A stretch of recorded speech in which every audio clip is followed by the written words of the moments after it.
히브리서 10장 32절부터 39절까지의 말씀입니다. 신약 364쪽에 있습니다. 큰손 맑은 셈으로는 94쪽입니다. 히브리서 10장 32절부터 39절까지의 말씀입니다.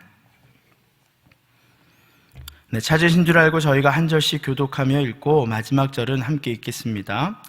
전날에 너희가 빛을 받은 후에 고난의 큰 싸움을 견디어낸 것을 생각하라. 혹은 비방과 환난으로서 사람에게 구경거리가 되고 혹은 이런 형편에 있는 자들과 사귀는 자가 되었으니 너희가 갇힌 자를 동정하고 너희 소유를 빼앗기는 것도 기쁘게 당한 것은 더 낫고 영구한 소유가 있는 줄 알미라. 그러므로 너희 담대함을 버리지 말라. 이것이 큰 상을 얻게 하느니라. 너희에게 인내가 필요함은 너희가 하나님의 뜻을 행한 후에 약속하신 것을 받기 위함이라. 잠시 잠깐 후면 오실 이가 오시리니 지체하지 아니하시리라. 나의 의인은 믿음으로 말미암아 살리라. 또한 뒤로 물러가면 내 마음이 그를 기뻐하지 아니하리라 하셨느니라. 우리는 뒤로 물러가 멸망할 자가 아니요 오직 영혼을 구원함에 이르는 믿음을 가진 자니라. 아멘. 너희 담대함을 버리지 말라는 제목으로 히브리서 10장 후반절의 말씀을 저희가 함께 좀 나누도록 하겠습니다. 어제는 예수 그리스도를 알고 그를 믿어 세례를 받았음에도 그들에게 주어진 고난과 핍박으로 인하여 그 믿음을 빼앗겨 유대교로 돌아간 자들에 대해서 히브리서는 경고하고 있습니다. 그리고 성경은 메시아인 예수 그리스도를 알면서도 그를 스스로 떠난 죄는 율법에서조차 용서받을 수 없었던 그 죄보다도 더 크다라고 성경은 이야기합니다. 이처럼 알면서 지은 죄가 더 크다라고 성경은 이야기하고 있습니다. 여러분 디모데후서 4장 2절에 보면요, 대마는 이 세상을 사랑하여 나를 버리고 데살로니가로 갔고라는 본문이 있어요. 이 바울과 전도 여행을 함께 다녔던 데마가 바울이 두 번째 옥에 갇히자 그런 핍박을 받자 그는 고난이 두려워 그 길이 두려워서 예수를 버리고 떠났던 자였습니다. 세상을 사랑하여, 그 말이 우리의 심령 가운데 울림을 주는 것은 우리 또한 믿음이 있다 하면서도 주님보다 세상을 더 따라 살아가려는 우리의 본성을 보게 됩니다. 베드로전서 5장 8절에 분명히 이렇게 이야기합니다. 근신하라, 깨어라. 너희 대적 마귀가 우는 사자같이 두루다니며 삼킬 자를 찾나니. 이렇게 말하면서 우리의 구원의 여정을 두렵고 떨림으로 이루어가야 한다고 성경은 말하고 있습니다. 오직 성령을 의지하지 않고서는 우리는 우리의 구원을 스스로 지킬 수도 스스로 만들어낼 수도 없는 자임을 인정하며 이 성령이 이끄시는 대로 순종하며 구원을 이루어가는 동산의 성도님들이 되기를 축복합니다. 아멘. 이제 오늘 본문은요, 바울과 같이 복음을 전했던 데마마저도 시험에 빠뜨리게 하였던 이 고난과 핍박의 문제에 대하여 언급하고 있어요. 오늘 본문 32절부터 33절 말씀을 한번 같이 읽어보겠습니다. 전날에 너희가 빛을 받은 후에 고난의 큰 싸움을 견디어낸 것을 생각하라. 혹은 비방과 환난으로서 사람에게 구경거리가 되고 혹은 이런 형편에 있는 자들과 사귀는 자가 되었으니. 여러분, 히브리서 기자는요, 그들이 복음을 듣고 심지어 세례를 받으며 그 고난 가운데 그 신앙을 지켰던 그때를 기억하라 라고 말하고 있어요.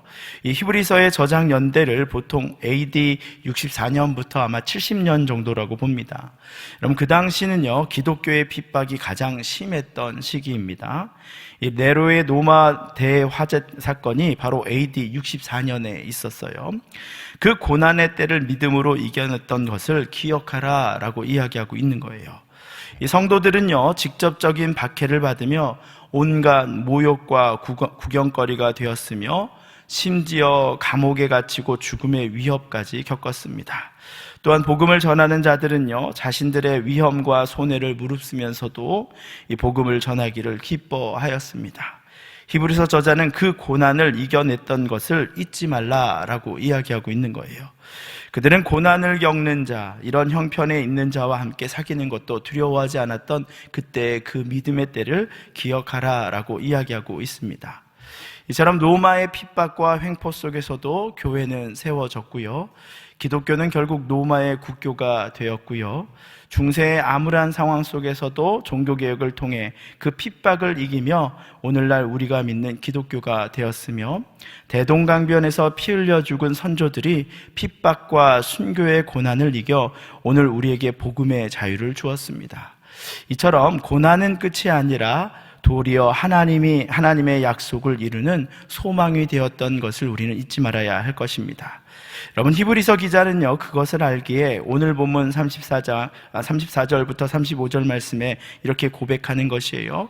너희가 갇힌 자를 동정하고 너희 소유를 빼앗기는 것도 기쁘게 당한 것은 더 낫고 영구한 소유가 있는 줄을 알미라. 그러므로 너희 담대함을 버리지 말라. 이것이 큰 상을 얻게 하느니라. 아멘. 여러분, 옥에 갇혀서 핍박받는 성도들과 고난을 함께하고 심지어 자신의 소유를 빼앗길지라도 그 마음의 중심에는 오직 예수 그리스도의 산 소망이 그 안에 있음을 알고 믿음의 담대함을 버리지 않는다면 결국 너희는 하나님의 큰 상을 얻게 될 것이다 라고 이야기합니다. 여러분, 결국 성도에게 필요한 것은 무엇입니까? 산 소망을 바라보고 담대함과 인내를 가지라라고 성경은 이야기합니다. 너희에게 인내가 필요함은 너희가 하나님의 뜻을 행한 후에 약속하신 것을 받기 위함이라. 아멘.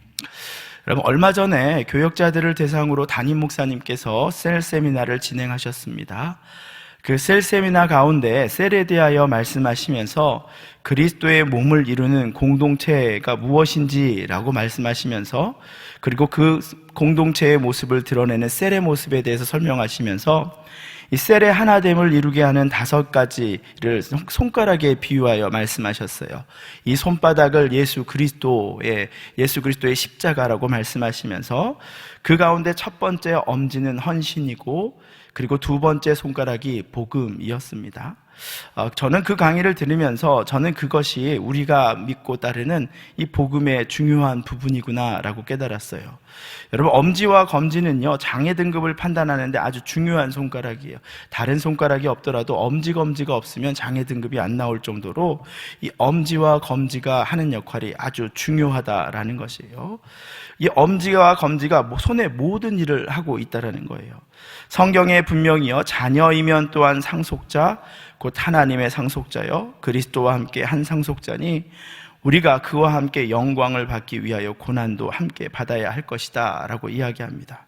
여러분, 복음을 위해 고난을 받는 것은 하나님의 자녀됨을 확증하는 것이다 라고 성경은 이야기하는 것이에요. 공동체를 이루기 위해서, 공동체를 사랑하기 위해서 복음에 헌신이 없다면 그것은 하나님의 마음이 아니다라는 것이에요. 여러분, 그렇기 때문에 고난은 우리가 피하고 벗어나야 할 것이 아니라 도리어 복음을 위해 함께 마주하고 이겨내야 하는 것입니다.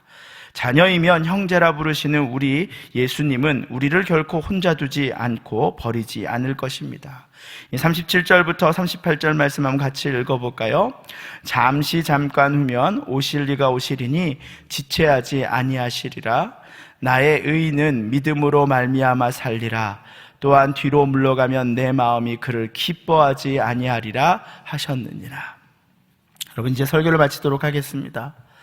여러분, 오늘 본문은요, 오늘 본문의 이 한 이야기는요, 결말과 같은 부분이, 어떤 이야기의 결말과 같은 이야기예요. 그 이야기의 첫 시작은 사실 25절에 모이기를 피하는 자들과 같이 하지 말고 도리어 더 함께 모이자라는 말씀으로부터 시작을 합니다. 그리고 모이기를 피하는 자들에게 주는 경고의 이야기들이 바로 어제의 이야기인 거예요. 그들은 고난과 핍박에 다른 길로 가기를 원했던 자들인 거죠. 다시 자신들의 세상으로 돌아가려고 하는 자들이었다라는 것이에요. 그들에게는 예배가 점점 사라졌다라는 것입니다. 그러나 히브리서 기자가 오늘 본문을 통해서 이야기하는 것은 여러분 뭐예요? 너희가 고난에 빠져 힘들어 하였지만 고난에 빠져 힘들고 지금 어렵게 지내고 있지만, 그러나 하나님이 산 소망으로 그것을 열매 맺게 하셨던 것을 너희가 잊지 말아라 라고 이야기하고 있는 거예요. 그리고 너희를 위해 감옥에 함께 갇히고 재산의 몰수를 당하였음에도 그 고난에 함께하는 자들이 있었다라고 성경은 이야기합니다. 그것이 하나님의 공동체가 할 일인 것이죠. 우리 주위에도 고난으로 인해 믿음을 저버리고 잠들어 있는 자들이 우리 가운데 있습니까? 어쩌면 자신의 구원의 길을 찾아 다른 곳으로 가버린 잃어버린 영혼들도 있을 것입니다. 그렇다면 우리는 그들을 위해 오늘 공동체로서 여러분 무엇을 해야 할까요? 그들이 고난과 시험받아 넘어지지 않도록 오늘도 우리는 함께 울어줄 수 있는 공동체가 되어야 할 것입니다. 오직 우리가 그 일을 믿음으로 감당할 수 있는 것은 분명 우리에게 힘들고 어려운 일이겠죠. 그러나 하나님은 우리에게 이루신다 말씀하셨기 때문에 그 산 소망을 가지고 우리는 고난 가운데 함께 할 수 있는 것입니다.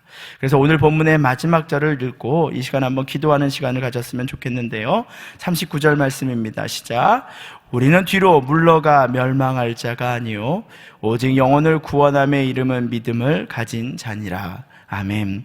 그러한 소망이 끊어지지 않음을 나도 확신으로 믿고 오늘도 우리 공동체의 연약한 자들에게 장결자와 또 미참자와 또 고난과 어려움 가운데 힘들어하고 있는 연약한 자들에게 그 생명의 말씀의 확신을 전하며 그들과 함께 울어주고 기도해주는 동산의 귀한 성도님들의 인생이 되기를 축복합니다. 아멘. 이 시간 한번 기도하도록 하겠습니다.